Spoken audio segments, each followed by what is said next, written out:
Hello YouTube, comment ils vont aujourd'hui? Écoutez, moi ça va plutôt bien, je suis assez contente de tourner cette vidéo aujourd'hui. Je vais vous parler de mon projet et du coup bah c'est parti!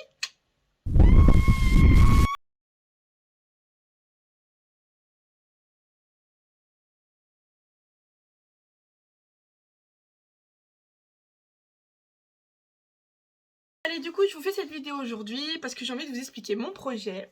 Et mon projet du coup c'est de partir vivre en Grèce comme je vous l'ai expliqué dans ma vidéo précédente. Et du coup, il y a beaucoup de personnes du coup de là ou même dans ma vie en général qui m'ont demandé du coup quel est le lien ou pourquoi j'avais envie d'y partir. Donc je vais vous expliquer tout ça en vidéo.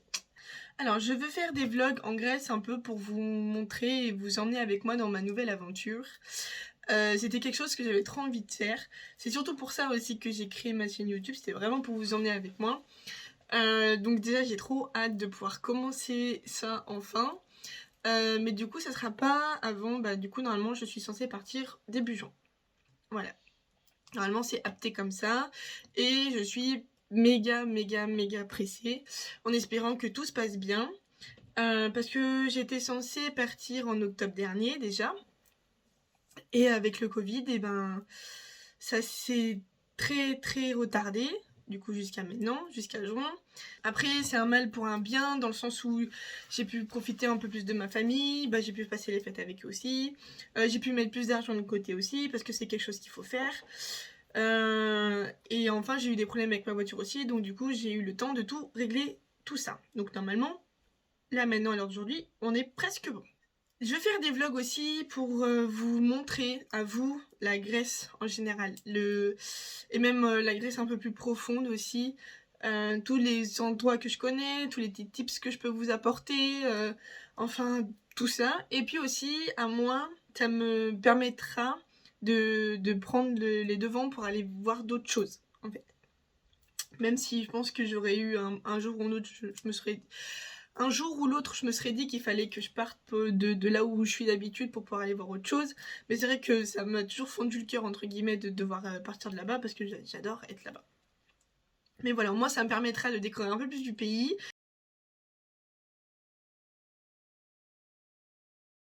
Alors, je pars en voiture, du coup. Je pars en voiture parce que c'est... pour moi, je trouve que c'est plus simple.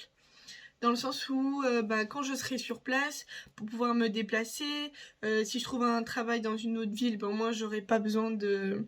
J'aurai ma voiture, quoi, ça sera bien plus simple et je serai beaucoup plus autonome si vous voulez. Et du coup, eh ben, ça fait 2 jours de route, grosso modo, pour y aller. Donc je vais faire, du coup, France en Cône en Italie. Donc j'en ai pour à peu près 8h15 je crois, 8h15 de route, grosso modo. Après je vais essayer de, déjà de rouler pas trop vite parce que ça fait quand même, c'est quand même long donc je veux pas trop me presser. Et j'aimerais bien essayer aussi de partir un jour ou deux peut-être en avance. Après il faut voir ce que, vu qu'ils demandent des tests PSR négatifs de je crois 48 heures ou 72 à peu près. Et bah c'est vrai que je peux pas non plus me permettre de partir un jour trop en avance, et sinon arriver devant le bateau, ben mon test il sera plus valide. Du coup ça risque de me poser un problème. Mais du coup j'aimerais bien quand même partir un jour, peut-être pas un jour, mais au moins peut-être 3-4 heures en avance. Comme ça, moi, si jamais j'ai un pépin sur la route ou si j'ai envie de prendre une pause un peu plus longue ou tout ça machin, bah au moins je sais que j'aurai un laps de temps où ça sera possible. J'ai mon petit carnet où tout est marqué dessus, ou mieux marqué. Du coup, le trajet France en Cône, pour une durée, ouais, donc comme je vous ai dit, pour une durée de 8 heures, il y a à peu près 800 km à faire. En passant par Tunnel du Frejus aussi, j'ai 70 € de péage. Et à peu près, je dirais, de plein et demi sur ma voiture. Du coup, juste pour cette partie-là de mon trajet, je m'étais dit de partir avec 300 € pour être encore un peu plus large aussi. Donc c'est plutôt pas mal. Après, du coup, on part pour prendre le ferry. Donc le ferry, c'est un ferry qu'on prend, c'est la compagnie, je vais prendre la compagnie Mino Line. Et du coup, c'est une compagnie que j'ai pris pendant des années. Bateau, j'avais regardé du coup en octobre dernier et j'en avais pour 140 € pour une voiture et un passager. Bon. Et là, j'ai regardé il y a quelques jours et on est pour 116 € maintenant. Donc c'est bien, ça a baissé un tout petit peu. Après, je vais pas prendre de cabine parce que je pense que ça sert pas à grand chose. Toute seule en tout cas. Après, quand on est plusieurs, on peut partager, c'est quand même un peu plus simple quand même. Mais sinon, il y a de toutes les tranches, ça va, je crois que le premier prix c'est 200 € et un peu plus de 200 € et après ça peut monter. Mais c'est vrai que c'est plutôt pas mal quand on passe ou quand on est en famille ou c'est vrai que quand on vient se taper 8 heures de route, c'est vrai que dormir dans un lit et sans trop de bruit, c'est vrai que c'est plutôt plus agréable. Mais bon, c'est vrai que je pense que je suis jeune encore et je peux me passer de ça. Je pense que c'est pas des dépenses pour rien, mais dans mon cas, je pense qu'un peu. Et du coup, après, moi, j'ai encore aussi une attache un peu plus différente avec le ferry, parce que je l'ai pris du coup pendant 16 ans à peu près, je vous dirais. Vu que mes parents avaient la caravane, on était obligés de partir en bateau. Parce que du coup on dormait dans un camping, vu qu'on partait généralement plus de 2 semaines, un peu plus de 2 semaines, genre entre 2 semaines et 1 mois généralement, c'était comme ça.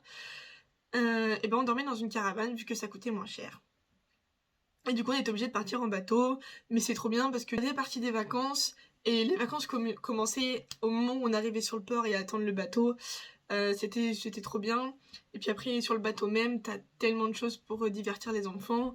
T'avais une piscine, t'avais une discothèque, t'avais des bars, t'avais des salles de jeu aussi, t'avais plein de trucs pour occuper les enfants. Et on arrivait toujours à trouver des choses pour s'occuper.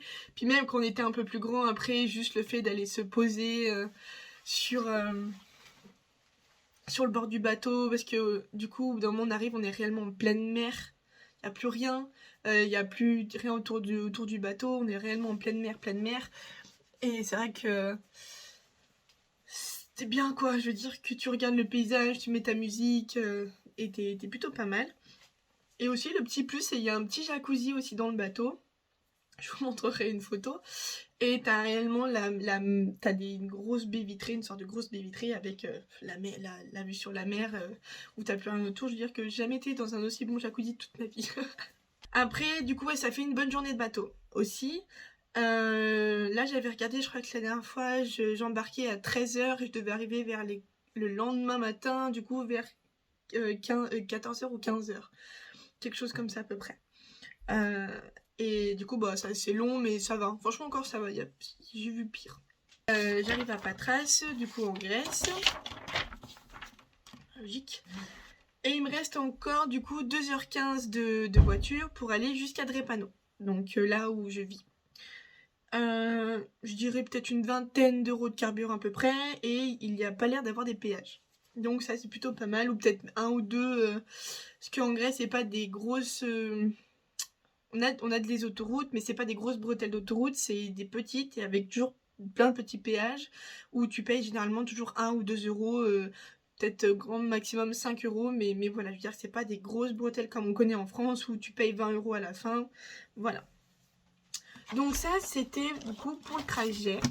À peu près tout ce que j'ai pu vous dire. J'espère que j'oublie rien, mais normalement ça devrait être bon. Ah oui, donc du coup, du coup, pour l'entièreté du voyage, entre du coup le billet de bateau et les trajets, j'avais dit que je partais avec un minimum, je crois que c'était 400 € je crois pour les deux, et grand maximum peut-être 5, entre 4 et 5 quoi, juste pour être large au cas où s'il y a des pépites sur le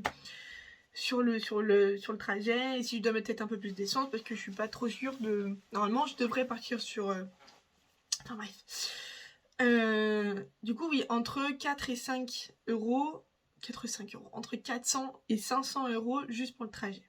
Voilà. Le lien qu'on a avec la Grèce, du coup comme je vous expliquais un peu en début de vidéo, ça fait 20 ans que j'y vais. C'est un énorme coup de foudre que je peux avoir pour ce pays, je pense. C'est indescriptible en fait. Et en fait, du coup, c'est mon papa qui était parti à l'âge de ses 14-15 ans avec mon grand-père. Et pareil, il a chopé un coup de foudre à son âge. Et puis, depuis, il y est jamais... Il y est toujours retourné dès qu'il pouvait. Après, dès qu'il était plus haut, bah, vous avez compris, hein. Voilà. Et du coup, c'est lui qui nous a, avec ma maman, qui nous ont refilé ça. Et c'est vrai que c'est une sorte d'héritage, un peu entre guillemets, si vous voulez. Un héritage sentimental, et genre c'est trop... Moi je suis trop contente de qu'ils nous aient fait connaître la Grèce, qu'ils ont connu la Grèce et tout. Moi je suis ravie. Et il y a quand même les Grecs en général. La seule chose que je peux vous dire sur eux, c'est que c'est un peuple genre méga bienveillant. Ils sont gentils, ils ont une humanité de dingue. Ils ont pas de problème. En fait, c'est... Ils vont pas... comme je dirais, il n'y a pas de méchanceté, et du coup, ben, ils sont toujours contents de te voir, que tu sois du village, que tu sois une personne lambda, que tu sois un touriste, que n'importe quoi. Genre, ils vont toujours essayer d'être gentils, même s'il y a ce côté, forcément... ils sont là parce que vous êtes un touriste, forcément ils seront gentils avec vous, mais il y a plus, ça va quand même au-delà de ça, et c'est ça qui est bien, ça qui est cool. Même le fait, par exemple, on arrive, on commence à juste, tu baragouines 2-3 mots, tu lances un ou deux mots grecs quand tu t'arrives au restaurant, par exemple, hey, Kalimera, Tikanis, que des trucs comme ça, bah ça va les surprendre, et ils seront, ah, c'est bien, vous apprenez la langue, c'est cool et tout, vous voyez un peu, et ça qui est génial, quoi. Et du coup, il y a ça aussi que je veux, bah, même si je connais bien, genre juste aller voir d'autres mondes et partager ça avec plusieurs personnes, ça peut être génial. J'ai aussi du coup mes amis aussi là-bas que je connais depuis tellement longtemps, ça fait bah du coup autant de temps que j'y vais. J'ai dû les... Franchement ça doit faire 15-16 ans, même 17 ans que je les connais. C'est mes plus vieux amis, c'est des gens avec qui je parle encore à l'heure d'aujourd'hui, je leur parle tous les jours, c'est... Ouais, c'est devenu ma famille si vous voulez, et franchement, y a rien de mieux quoi, y a rien de mieux. Je suis trop contente de les avoir dans ma vie à l'heure d'aujourd'hui, et c'est trop bien parce que je sais que je pourrais toujours compter sur eux en partant là-bas. Je sais que si je trouve pas de boulot, je sais que je pourrais compter sur eux. Il y en a qui pourraient m'héberger, plein de trucs comme ça, vous voyez, c'est la famille, quoi. Petite anecdote aussi qu'on peut avoir avec la Grèce. Mon frère s'appelle Alexandre, du coup c'est un nom d'origine grecque. Ma soeur s'appelle Athina, pareil, je vous fais pas le lien, mais normalement vous l'avez compris. Et moi c'est Célia. Normalement vous êtes au courant. Mais du coup, j'ai pas d'origine grecque avec ce prénom. Il est juste latin. Mais il y a quelques années, on a découvert qu'il y avait une île qui portait mon nom en Crète. Donc c'est un petit lien du coup. C'est génial. Mais voilà, donc ça fait encore un petit lien, une petite anecdote.